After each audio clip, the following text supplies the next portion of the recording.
my child or family member is doing so much better, and you walk in and you get hugs, and you get Christmas cards, and just really that human connection is just really kind of what Yeah. grabbed me. As because we talk about indoor air quality, it's more than that. We are changing environments completely.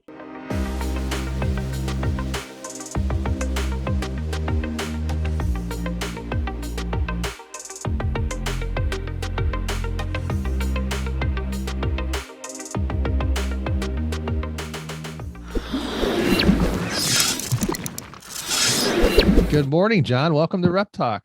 Hey, thanks for having me. What part of the world are you in? Every time I talk to you, I always get excited to hear where you are because you're like a mobile. You're everywhere. Where are you? Well, Where are you? I am actually at home. Oh, good for Believe you. believe it or not, and I live in the mountains of northern New Mexico. My wife and I live in a cabin, and we woke up to snow again this morning, and snowing, and uh, Gorgeous. yeah. So Gorgeous. I live in a forest in the mountains. So quite a different way of life. So there's abundance of fresh air where you live. Probably. Yes, Yes. Nice. absolutely. We are devoid of smog. Yeah. Tell me that had a bearing on when you were choosing your New Mexico spot.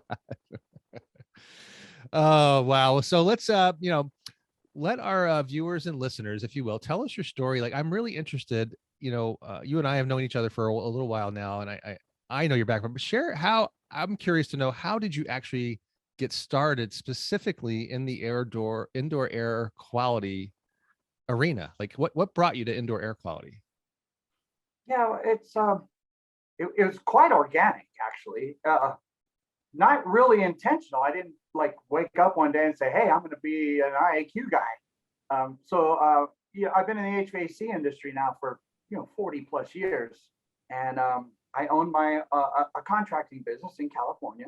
And on my vans, it didn't say it was my company was SoCal Air Dynamics. So you see the Air Dynamics thing. The SoCal Air Dynamics, and on my vans, it didn't say heating and air conditioning. It said performance contracting. So Okay. I've been in the performance realm of things for many, many years, and doing building science like back before it was cool. And so, and then in my business, so we did high end, high design, you know, systems. And my marketplace being, LA County, we did like Beverly Hills and some very high end clients, Mm-hmm. and we, along with everything else. So with maintenance and service and the likes. But during the energy game in the early '80s, a lot of guys were becoming HERS raters to do third party. Well, I took it a different direction. While they were all doing that, I went towards the performance side, and I got air balance certified. And so in doing that, I started doing commissioning units. And then later on, I became a HERS rater and got into that game as well. But Okay. in doing that and commissioning buildings, that really kind of sharpened my skills on what building performance and HVAC performance really looked like. And so, and I've been a practitioner of National Comfort Institute (NCI's) methodology Mm-hmm. for a very long time.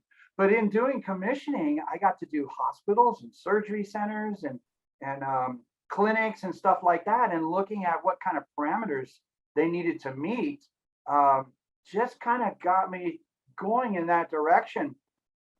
And then I got involved with a filter manufacturer. They're from Switzerland, and that's all I'll say about them. I Mm-hmm. mean, great product. I'm not here to plug products, but Yeah. they're great product.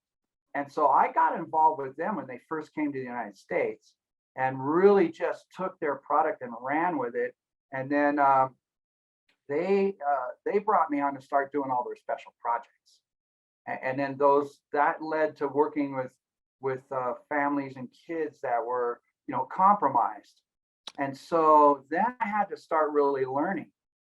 But really, what launched my career, so after several years of that, Yeah. working with those kind of clients, Yeah. and incorporating the building science aspect and mechanical part of what I already knew as far as airflow and building performance, several years of that, there was an opportunity from the South Coast Air Quality Management District to do a pilot study for indoor air quality in schools in and around industrial and the oil refineries outside of Carson, California.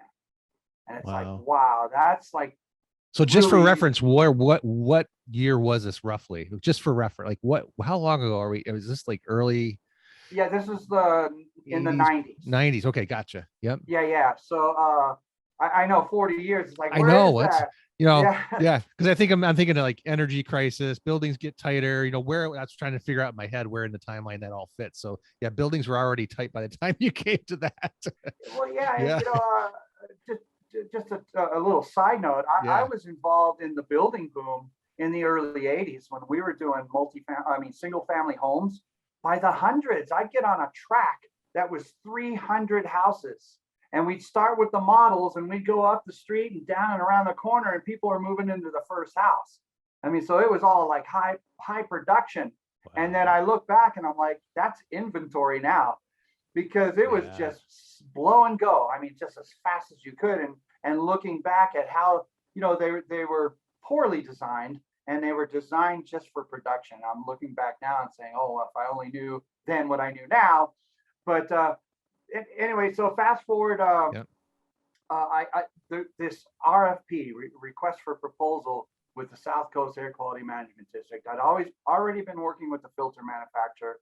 I already had, a good grasp on building science and mechanical. And so I answered the RFP.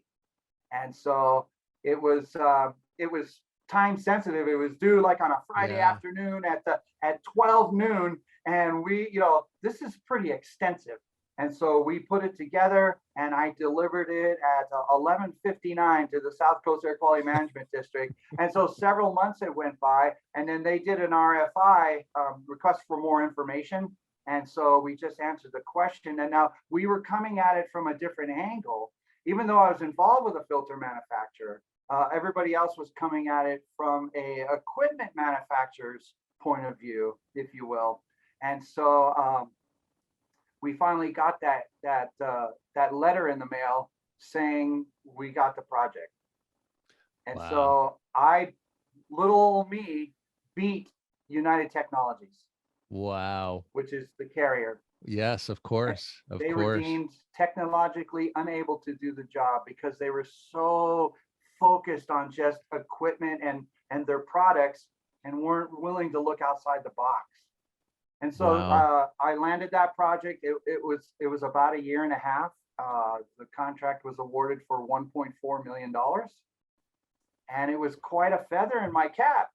Certainly. And then landed. Certainly. I was on the fast track to learn, because when we're working with a quasi government agency like the Yeah. Air Quality Management District, man, they got some smart people. Yeah. And so I got Dr. Philip Fine. He has a PhD in atmospheric science, and plus some other ones. And then everybody in the room is like, I started to feel kind of small, if you will. But Mhm. I'm a sponge. I started absorbing and working with some CIHs and trying to bring the building science, and then just like the results were just phenomenal.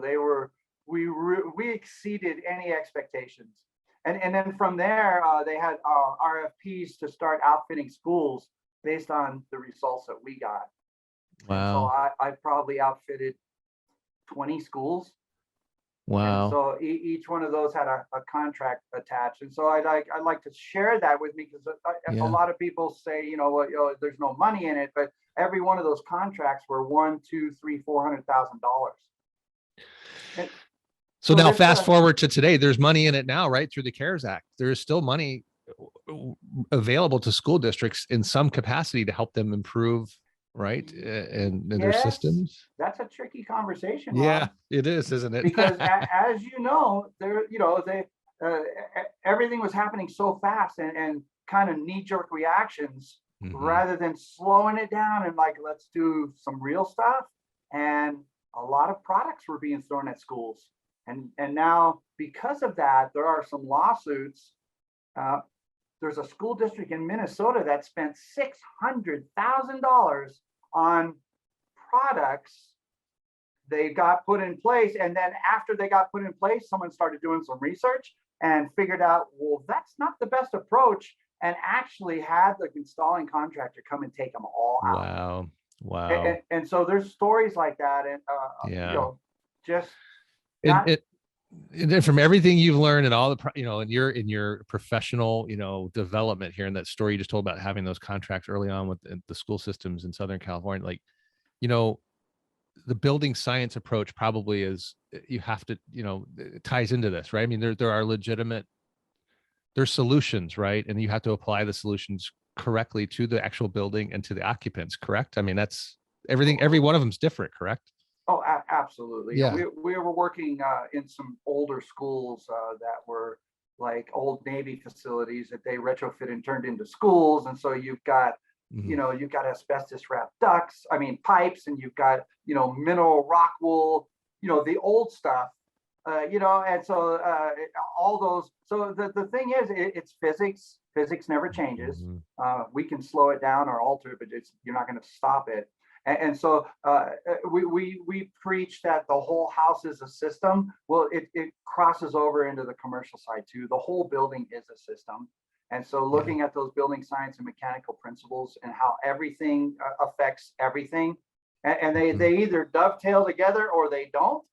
And so Mhm. those are, we have to keep that at the forefront when we're looking. We just can't throw a product or think that, one approach is going to fix everything, because you do one thing and it affects another, and it could be Yes. positive or negative. So Yeah. we try to keep that. Yeah. Yeah. Let's come back to that in a minute. So again, back to your experience. Do you recall what your first residential job was or in along the line, not be the first, but early on when you were still learning and you got into like maybe a family was not, or sick, or concerned about their IAQ, and what was that? Do you recall a particular job when you first were getting started, and how that, like, can you kind of tell us a little bit of a story here about how, and maybe it actually helped shape you going forward about feelings and legit, the people are suffering. Yeah, so early on, working with this filter manufacturer, Mm-hmm. they started sending me projects, and just going in and of course, approaching it from an HVAC standpoint, Mm-hmm. with the building science principles, but just the first time going in and having somebody really emotional, and of course, I was still cutting my teeth, and so we really leaned on the HVAC system and filtration, and just that connection. So especially parents with children are Mm-hmm. just emotionally connected, and then so then having that connection, and then doing what we did even early on, and then seeing the results, and all we were doing is going after particulates, because that was our primary focus, was the filtration Sure. aspect, and then seeing those results, and then there's so many stories, but early Yeah. on, just going in and like, oh my goodness, my child or family member is doing so much better, and you walk in and you get hugs, and you get Christmas cards, and just really that human connection is just really kind of what Yeah. grabbed me. And so yeah, and then as I went further on, I started to meet other people, and so I met my associate, Gene Sperling. He's a respiratory pharmacist by trade. He got his degree in pharmacology from the University of Oklahoma. And so he was a brick and mortar pharmaceutical pharmacy, but his emphasis was respiratory. And so he just got tired of seeing what the pharmaceutical industry was doing. New drugs, new things. Hey, try this, try this. Hey, I got a new one. Can try this because it's free R&D for them. He just got tired of that and shut down his brick and mortar. He got more into the pharmaceutical auditing, and then he said, I want to get in the field. He found myself and some other of my associates and said, John, I really want to get into the building science and the mechanical and everything. So we pointed him towards some training, and then he came back. And so because he's got a PhD in pharmacology, he had formed some relationships with some doctors in immunology, oncology, and allergists. And so early on, he started, and these were relationships he had from his pharmacy business. And so he started to explain to them what our approach was in changing indoor environments and the impact that it has on their medical conditions. And so after about 2 years working with him, we had a relationship with the LA Children's Hospital, USC Medical Center, UCLA Medical Center, and several prominent practices in and around Los Angeles and Beverly Hills. And so his expertise really just exploded because I really got to take that deeper look into the medical side of things and what that meant as, because we talk about indoor air quality. It's more than that. We are changing environments completely. So yes, the air is part of it, but when we start looking at moisture removal and building pressures and all those aspects, we change environments. So it's not, you might even say we're in the indoor environmental. Correct. Realm. Yeah, I agree with you. Yeah, 100%. Yeah. Yep. So that was like a marriage made in heaven, honestly, that knowledge you had access to and learned from your partner there. I mean, that honestly, not the everyday average contractor has that access to that kind of person with that information, honestly. Yes. And I'm often asked, hey, John, is what you did in your career scalable? And that's a tough question to answer because everybody's looking at a plug and play. Yeah, just plug it in and go. It took a lot of shaking hands, meeting people, and hanging out with the right people. I was so blessed. I got to hang out with some of the brightest minds in the building science industry that were actually writing standards for BPI, and they were super proctors and train the trainers. And these guys took me under their wing and said, "Hey, John, come on, let's go play." And they're going to these are associates of mine that would go hang out with Bill Nye, the science guy, and fix his house. and then Bill Nye had this rivalry with Ed Begley Jr. to see whose house could be the most scientific and green and clean. And so scalable, that's a really, really good question, because actually some of my thought process and thinking about talking today is actually that, because our trade is going through a transition. It has been for some time. A lot of people are leaving it. We have a whole new generation of folks coming in with all different kinds of backgrounds coming into this trade. And, if you go through a traditional trade school, most often they're creating mechanics, right? They're not talking about, there's probably not a chapter about IAQ from what I've seen. I'd be curious to know if you've seen that at all. No. But they're creating mechanics, right? First and foremost, which is traditional. If I had any, I would have at least some sort of module or training on IAQ and some sort of module about how to talk to the homeowner, how to take and educate a homeowner. But so with this, my thought process was, well, with this new generation of folks coming in and the lack of IAQ training per se, and I'm going to go back to when you were selling for the filter company, and some of your early calls were based around filtration and particles, right? My question for you is that still relevant today? Well, yes, it is, of course, because I'm talking real rudimentary, right? So let's say a guy is just getting into the field, getting his feet wet, filtration. Correct me if I'm wrong, but isn't that like it's probably one of the easier opportunities for a mechanic, an HVAC guy, to see or notice that improvement can be made? Yes, but cause and effect, action and reaction. You can't just, and so now because of my performance background, here it comes. You can't just throw a filter in because it's got, the sticker, the ultra allergenic, from the big box store. People throw those in and then they've got mechanical failures. So one thing about trade schools, it's kind of disappointing. They totally discount the air side of things. It's all about theory and electrical and components and relays and refrigeration cycles. And that's great. But none of that happens without airflow. None of it.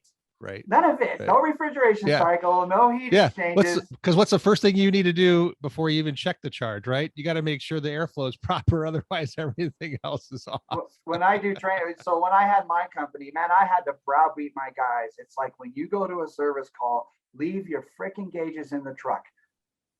And I go out riding with technicians all the time. We're doing a maintenance, and I forgot where I was. I think I was in Michigan. And we get there, and the guy gets his tools. We talk to the customer, and the first thing he does, he grabs his gauges and he heads to the condensing. And I'm like, "What are you doing?"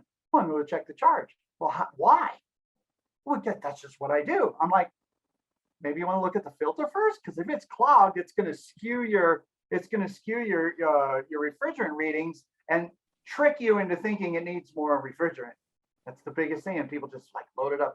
So anyway, that's a discussion. Yeah, no, it's all relevant. That's why I was asking. So but my point was one of the most rudimentary solutions, right, is looking at particles. It is looking at how can we lower the particulate count in the space, right?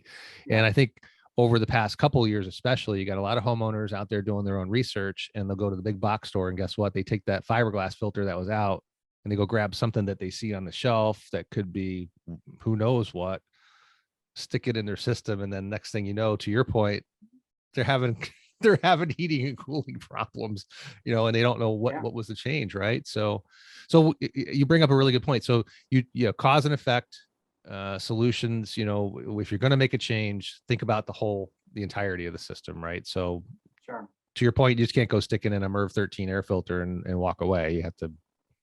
It's got to be designed into the system. And as we know, what have you seen in most ductwork systems predominantly in design that you've come across in your experience? Undersized and leaky, and equipment oversized and under delivering, and it's across the nation. 90, I think it was like 92% of all systems, existing systems, don't have enough return air right out of the gate. I mean, if you just want to look at that side of things, and then once you go to the other side, it's pretty much the same. And then when like I mentioned, I was doing 300 homes at a time. Those were all undersized ductworks because they were doing it just the minimum. And so that's something. So you talk about filtration, and as being something that a technician, it should be pretty simple to look at.